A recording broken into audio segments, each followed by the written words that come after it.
Is this really the truth, or is it misleading, or is it a flat-out lie? Now, in this video, I'm going to make something of a correction, and I say something of a correction because I don't have full conviction that it needs to be corrected, but I'm going to say it now because I think that I said something in a previous video which I now don't fully believe. I don't always give you my views and my opinions on these things, but sometimes I do.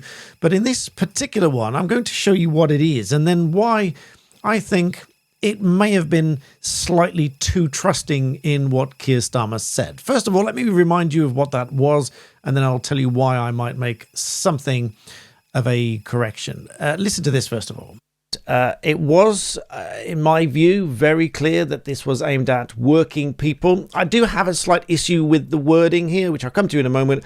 But Sir Keir Starmer was referring to employees, in my view here, because he sets out very clearly that he's talking about employees. Take a brief listen to this. Campaign so far into this project, 4.5 years of work, changing our party to put it back in the service of working people. So let me spell it out.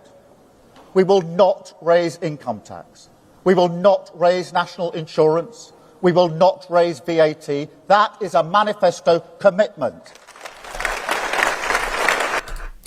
Now, I do have a couple of issues with this. Now, first of all, just to say that I think it was absolutely clear that Sir Keir Starmer was referring to employees in the sense of tax and national insurance and VAT. And so for the vast majority of that, I think that was perfectly clear. I do think there's an issue with raising national insurance for employers that will directly affect workers, but that's besides the point. And so that's the bit that I sort of need to clarify here. Now, in that speech that I was referring to of Keir Starmer's, it did seem to me, it still does seem to me, that it's directed just at employees and not the employer, as though, to be clear, that he was saying that they are planning not to raise national insurance for employees, but said nothing about the employer. Now, I did go on in my video to talk about the impact that it would have if they increased employers' national insurance, but that I felt that in that speech in particular, that it was clear that he was just talking about employees. There's two reasons I want to make this video, to make something of a caveat. First of all, I'm not now entirely certain that that was entirely straightforward and clear. I'm not calling him a liar. I'm just saying it's not necessarily entirely straightforward for reasons I'll explain in just a moment, because obviously he and Rachel Reeves, now Chancellor, of course, would have been working together on all of these plans, and therefore that might affect and inform how I think about that speech in retrospect, having seen further videos.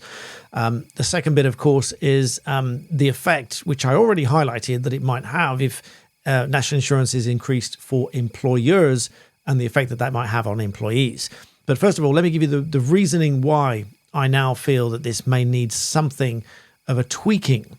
There's just one or two very short clips, which I'll play you here, which has led me to this way of thinking and this caveat/correction.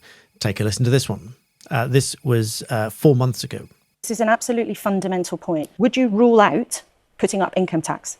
Well, I want, and Keir wants, taxes on working people to be lower. And we certainly won't be increasing income tax or national insurance if we win the election. So that's a clear commitment. You will not increase income tax. No, we won't increase income tax or national insurance. In fact, we oppose the increases to national insurance. The Conservative.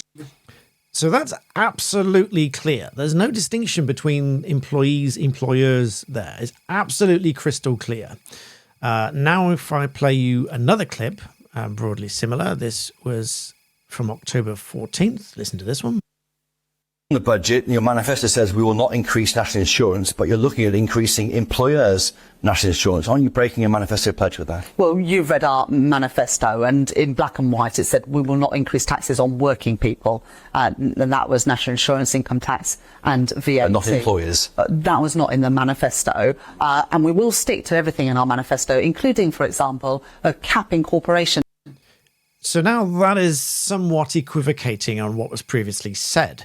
But then let's look at now another one. Let's jump back to March again. Obviously now again some time ago. So there's a few different time frames here. But now listen to this one. Frontline public services. What would you do about income tax and national insurance? To be lower. I'm backing the plans to cut national insurance, and I want taxes on working people to come down. And so there you can see very, very subtly different ways of putting this. One seemed to be equivocating and the others were absolutely crystal clear that they will not raise tax or national insurance, full stop. Now, the equivocation comes when it's talking about working people.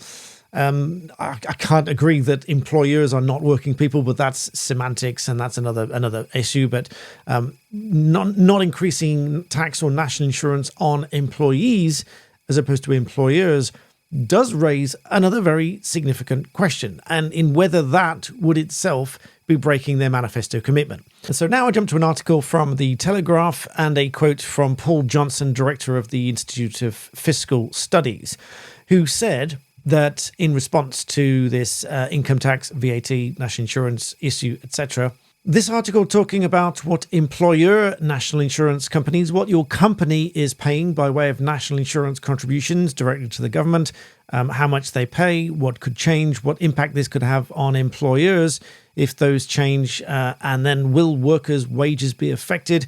This says, well, in theory, no, as the levy would be paid directly from employers to the government, and they are separate from those paid by workers, and for the majority that they are set, etc. However, business leaders, it says here, have warned that there'll be likely an indirect impact on employees, which is exactly what I said in my other video. And this raises the same point here in more detail.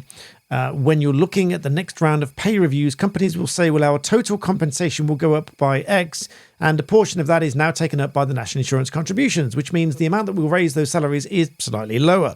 So in other words, the company will just pass on this cost if there is an increase in employer national insurance. Companies are likely to just pass on this cost by reducing any increase in pay. So any pay rises will be slightly lower to account for the increasing costs. There are also costs that this could be passed on to customers, etc., with higher prices, which in turn and again indirectly will affect working people because you go out and buy things. Also question marks over salary sacrifice schemes and whether this will kill off pension salary sacrifice schemes and so on. And coming down to whether or not all of this might be breaking Labour's manifesto pledge not to increase tax and VAT and national insurance. As you heard from those clips that I played you, Keir Starmer very clearly said that it was working people that would not face the tax rises, but the experts say, which I intimated in my video, that indirectly those will be passed on to employees and again, secondarily, as a consumer, passed on through any increasing prices that businesses levy, so that consumers are then picking up that cost, again, indirectly affecting all employees. Paul Johnson, coming back to the point, director of the Institute of Fiscal Studies, said that Rachel Reeves, would be guilty of a straightforward breach of the manifesto if this happened.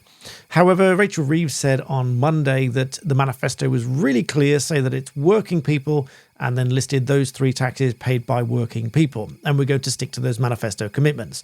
But as you can see, that is not entirely 100% crystal clear and straightforward, because any increase to the employer, and again, with the side notes that I think employers are, for the vast majority of us, working people as well. I'm an employer and I consider myself a working person. I'm always working. Most companies that have kindly either emailed me, thank you for those, by the way, you know who you are, or left comments, again, likewise, you know who you are. I read as many comments as I can. I can't read them all. I get 80,000 comments a month. But most small businesses, most even medium businesses consider themselves working people, and they consider themselves will be affected by this because their companies pay them as well. So this directly or indirectly is going to affect every single employee in one way or another, whether it is indirectly because the company changes what they pay, or a secondary indirect effect because companies raise their prices for their goods and services, and you as a consumer end up buying those, and ultimately you are going to be paying higher prices because that affects you. Now, again, I disclose, I caveat, I am not an economist. I'm not an accountant or anything like that. I was about to say that I have no financial qualifications. That's not true. I am a qualified mortgage advisor as well, but that's by the by. That was a long time ago. But for the vast majority of us, these are going to have indirect effects upon us. And so anyone that works in the field of financial advice, and I used to a long time ago, we will know that you have to take into account all of these different things. You have to project and look forward. And as a business owner of many more than 20 years now, you have to look at all of these different effects that costs and pressures of market influences have. If your supplier's supplier has an increase in their costs, guess what? Your customers will get an increase in their costs because you have to put your prices up, because your supplier puts their prices up, because their supplier put their prices up. And even in one particular case, one supplier's supplier, because this was a national thing, we do a lot of different products in one of my companies that I own, they had a massive warehouse fire and they simply couldn't get product in, raw materials. So they had to buy it in from elsewhere in order to make the sales they made to the suppliers that we used, or their suppliers. You get the point. There was a whole chain of suppliers in this thing. All of the prices went up. This is a knock-on effect. Everyone at some point will pick up these increase in prices. It doesn't just disappear, and it doesn't just become a magic pot of money for the government then to go and spend. It will come from somewhere, and these market forces will level those things out. Like I said, I'm not an accountant. I can just see what's going to happen. So that's my sort of qualification, if you like, to what I said in a previous video. Maybe I'm wrong, and actually they are absolutely crystal clear, and that no one's going to pay any increases because the employers won't have any increases. But if I was wrong in that, and there is an increase in employers, then I gave them too much credit for trying to make it clear that there's going to be no effect on employees, because there will be, at least in my view and in the view of Paul Johnson of the Institute of Fiscal Studies. So there's my caveat. Make of it what you will. If you didn't follow it, watch it again, because I know I jumble my words sometimes. But I hope that's given you some food for thought. Leave me your thoughts and comments down below. Please do like the video and subscribe. I always appreciate that when you help my channel grow and reach a wider audience. And with that, thank you for watching. I'll see you next time.